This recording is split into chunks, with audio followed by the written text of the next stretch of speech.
The demonstrations started peacefully in the morning in front of Harvest House, MDC Alliance headquarters, and degenerated into violent protests as they split and moved to HICC, ZEC headquarters, and ZANU-PF headquarters, western side of the CBD, and ZANU-PF provincial offices, eastern side of CBD, as the day progressed. H. The Commission found that the rioters were forcing ordinary people who were conducting their day-to-day business to join the riots. This move did not spare the physically incapacitated members of the public. I.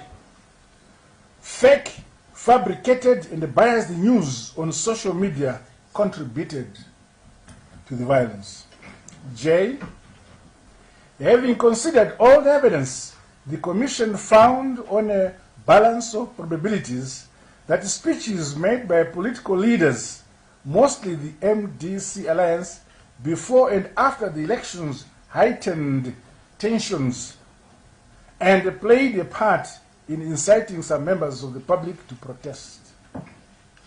The influence of these speeches is evidenced by demonstrators reproducing in many cases word for word the language used at the rallies in their songs and speeches during the demonstrations.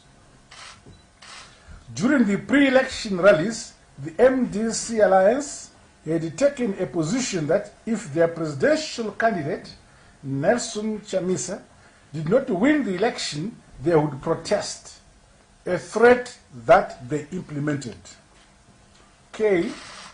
The existence of arms in the hands of other than the military and the police cannot be dismissed, especially considering video footage from ENCA where a journalist was sounding warning of someone shooting from a building.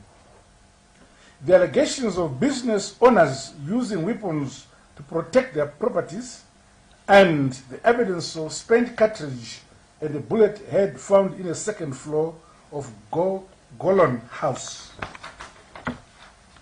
L.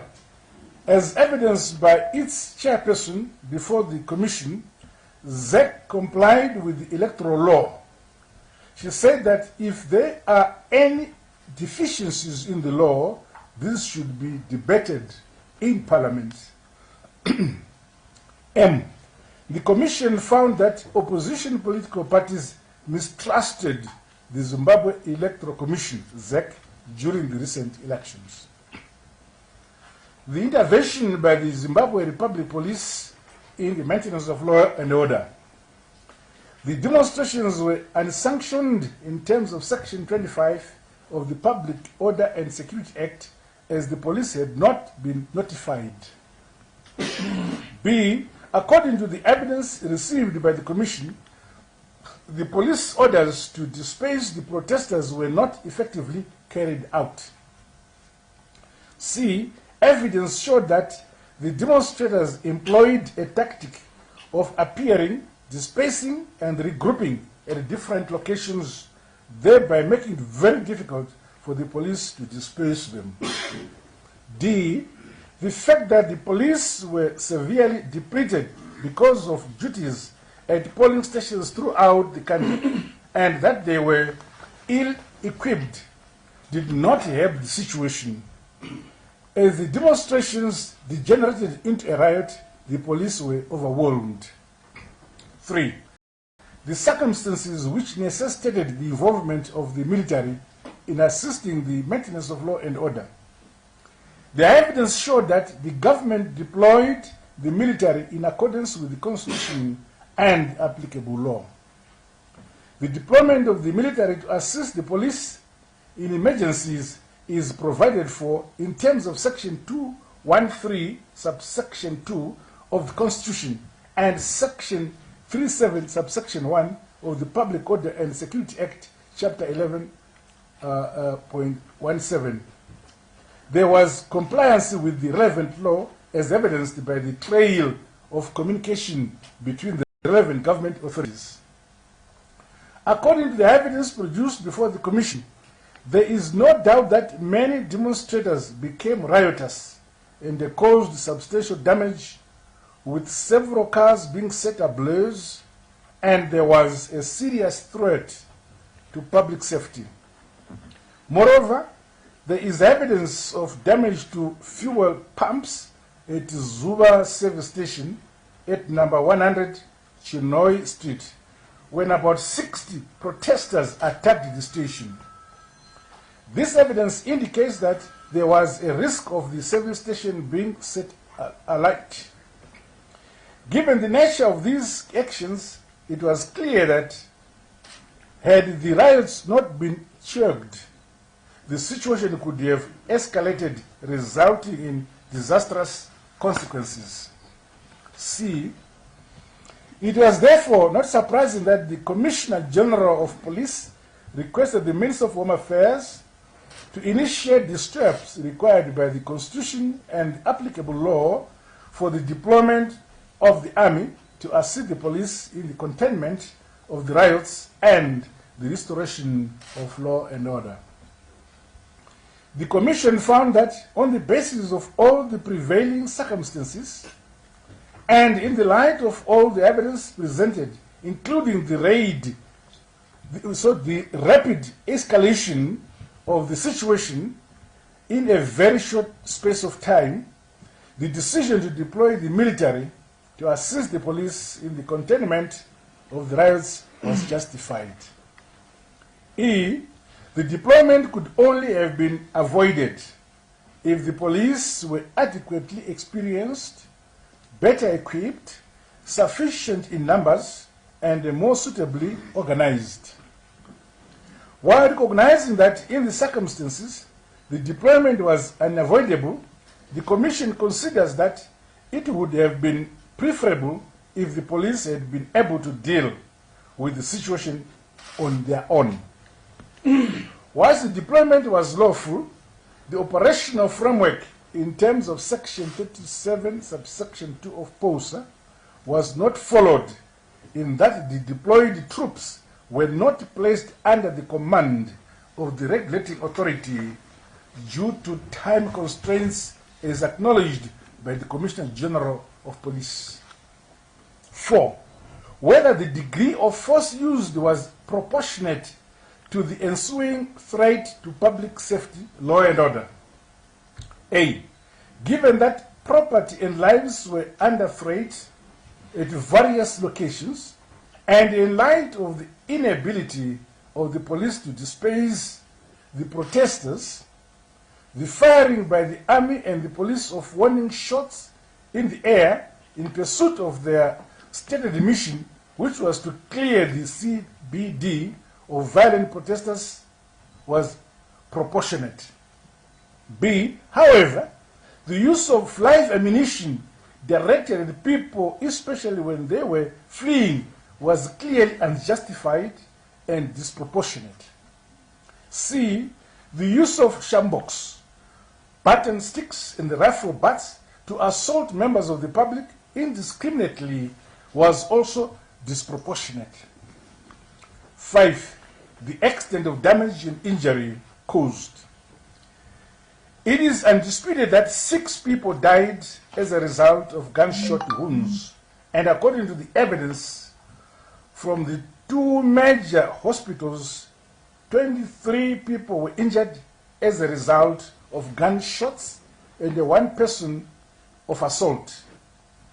As noted above, in addition to these persons, there were 11 persons who did not attend these hospitals, who were injured as a result of actions of the military and the police. The total number of persons injured is therefore 35. B. The 6 dead bodies were collected from the following identifiable places. 1. Slivia Maposa at the corner of Inezi Terrace and the Kenneth Kaunda Avenue. 2. Ishmael Kumire, Cameron Street. close to the intersection at Cameron Street and Jason Moyo Avenue. Gavin Dean Charles, 4th Street and Speck Avenue. 4. Jealous Chikandira, Nelson Mandela Avenue and Resende Street. 5. Challenge Tauro, died at Paranato Hospital. And 6. Brian Joao, Copacabana area, is noted in the post-mortem report. C. The Commission's finding on a balance of probabilities from all the evidence received is that the deaths of these 6 people and injuries sustained by the 35 others arose from the actions of the military and the police. At least 6 persons sustained injuries as a result of the actions by the protesters. Several people and institutions had their property, including vehicles and wares, either looted, damaged, or burnt. A detailed list of these is attached as Annexure 8, which is found in there. In addition, the negative impact of the riots on the economy of the country as a whole has been assessed and reported on by the Minister of Industry and Commerce, Annex 9. 6. Any other matter which the Commission of Inquiry may deem appropriate and relevant to the inquiry. A. The Commission received evidence of persisting grievance among communities, especially in Matabeleland and the Midlands, arising from events of the past such as Gukuraundi. B. The Commission was concerned about incidents of politically related violence against women before, during, and the post-election period. Recommendations. 1. Compensation. The payment of compensation is recommended for all victims of the violence and dependents of the deceased. Where the deceased had young children, they should be urgently assisted with the school fees and their general welfare.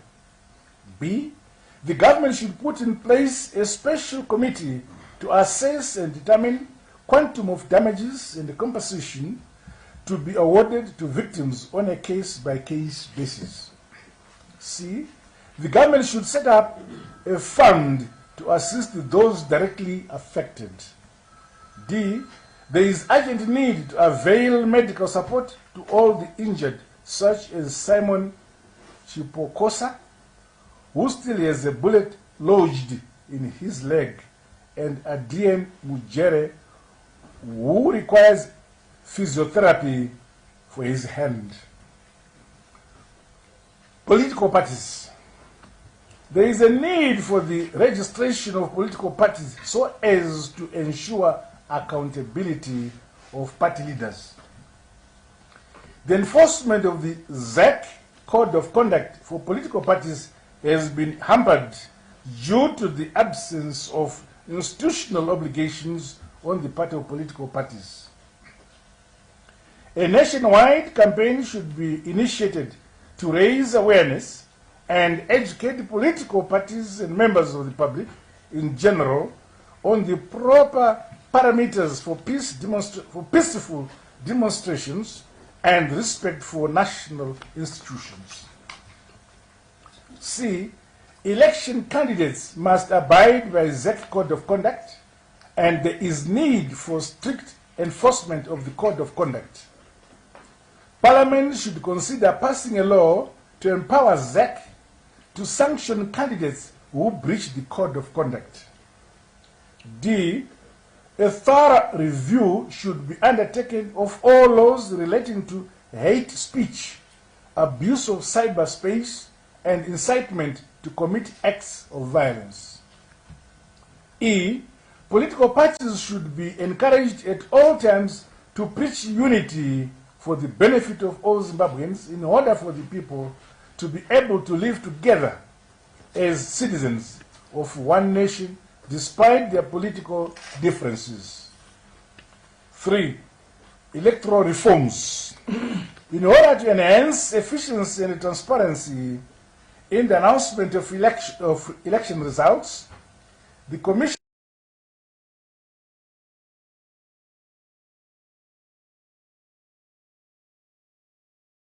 to the command center as soon as practicable. B. The Commission recommends that Parliament should consider adopting legislation to shorten the time taken in the announcement of presidential results in future elections. Enforcement of law and order. The Commission recommends that Parliament should give consideration to align the POSA with the provisions of the Constitution on the deployment of the military internally. Police should be equipped with the necessary skills and capacity for dealing with rioters. C. Whilst the use of the military to assist the police for the control of public order is recognized worldwide, this should only be resorted to as a last measure in extraordinary situations. D. The Commission recommends, in the interest of national cohesion and the protection of all citizens, that the police should be furthered, including riot control, in order to identify in an appropriate public report the lessons learned and the tailored safeguards and targeted training to be undertaken to prevent any indiscipline that could lead to loss of life and injury in the future on the part of its forces in a highly politicized, tense, and stressful situations of crowd control. This would include the firing of warning shots not in accordance with its standing operational procedures. F.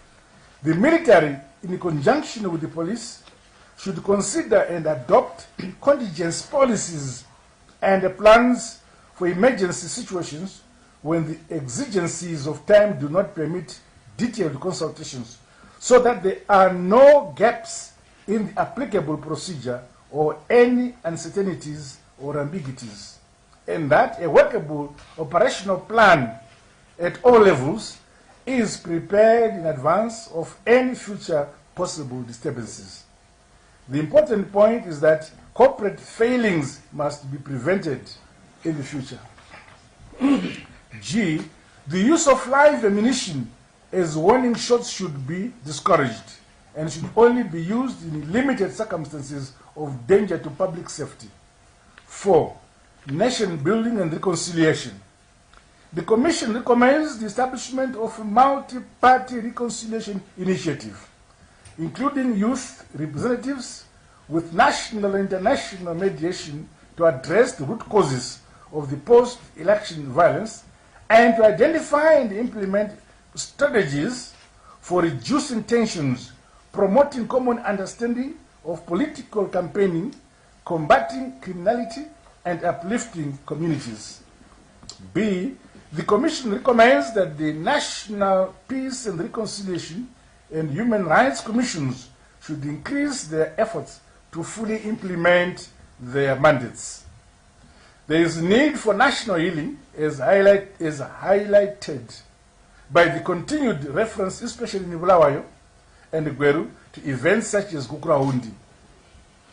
The Commission recommends that a special attention should be given to the issue of harassment and violence, especially against women in institutions and politics. Accountability. It is imperative for the police agency to complete their investigations to enable the prosecution of those persons responsible for all alleged crimes committed on the 1st of August 2018.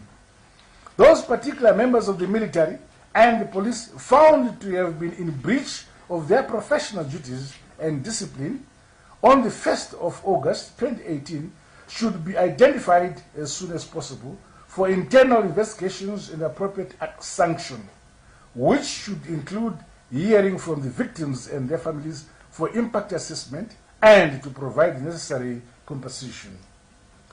For the full report and executive summary, visit the following website: www.postelectionviolencecommission.gov.zw. For inquiries, contact the Secretary for Justice. The number is given. Way forward, the government will study the recommendations and decide the way forward. This, I have chosen the first part, the findings of the Commission and the recommendations of the Commission. But the board of the report is here, and you will find it on the website, which I've just articulated to you. Thank you very much for listening to me. Thank you for your kindness and the patience to listen to such a long statement. I thank you.